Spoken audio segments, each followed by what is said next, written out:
Toana, on est dans les pionniers mondiaux à avoir commencé à travailler avec les matières recyclées. C'est ce qui prouve aussi que c'est vraiment une valeur de base de l'entreprise. C'est pas un tournant qu'on a pris dernièrement pour suivre une mode ou une tendance, pour se donner une image verte ou quoi que ce soit. Puis je dirais que plus l'entreprise va grossir, plus on va pouvoir se permettre de pousser encore plus loin, dans le sens que quand on achète des bases neuves pour mélanger avec nos matières recyclées, on a dû le faire pour devenir plus rentable et aussi pour plaire davantage à une certaine clientèle pour qui le patchwork est pas viable dans une garde-robe à l'année en 100% patchwork et sur 15 ans aussi, donc pour se permettre de se renouveler tout ça. Pour un vêtement mode, fashion, ce qui est disponible pour nous est encore relativement difficile à trouver. Donc, on est contraint à acheter encore des matières qui sont pas recyclées pour mélanger avec nos matières recyclées. Donc, moi, mon espoir, c'est un jour d'avoir assez de volume pour pouvoir aller jusqu'au bout dans notre philosophie puis offrir aux clients que du 100% deuxième vie. Quand on travaille les matières recyclées, par exemple, on va acheter des chandails usagés de laine. On paye au poids, donc le but c'est de récupérer pour une question environnementale, mais pour une question économique, le plus possible de la superficie du chandail.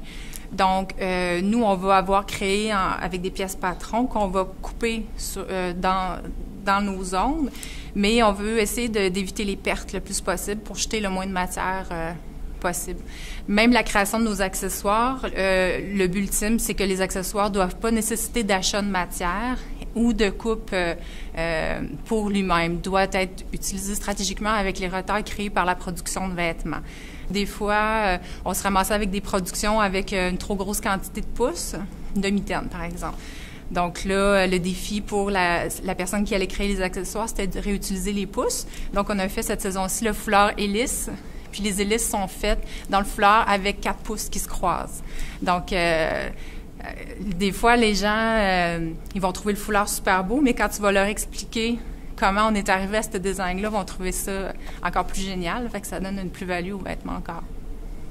Le fait de travailler les matières recyclées, disons que ça a beaucoup évolué avec les années. Dans le sens que, il y a 10 ans, par exemple, j'allais au Salon des métiers d'art, puis on présentait un produit que les gens allaient avoir une approche, mais si c'est recyclé, ça veut-tu dire que ça a été déjà porté? Puis il y avait comme un certain haussement je sais pas, un certain dédain de certaines personnes qui sont habituées peut-être d'acheter plus haut de gamme par rapport à ce fait-là. On a fait beaucoup d'éducation dans les 10 dernières années. Maintenant, c'est rendu dans la philosophie des gens. Les gens ont été éduqués à ça puis posent plus cette question-là. Pour vendre, surtout que nous, on s'adressait au haut du moyenne gamme,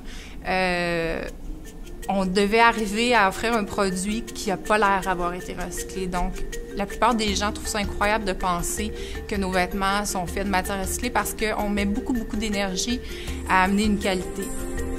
L'avenir, je le vois très positif, je le vois à long terme parce que c'est un produit intemporel, parce qu'on est à l'écoute, on est capable de prendre des virages assez serrés. On a une équipe qui est passionnée, surtout. Donc, je pense que l'avenir s'annonce merveilleux dans l'optique où on va demeurer passionné et puis qu'on va vouloir aller de l'avant. Je pense que les marchés vont attendre de nos produits. Christiane Garand, présidente et directrice au design de la griffe Mikoana.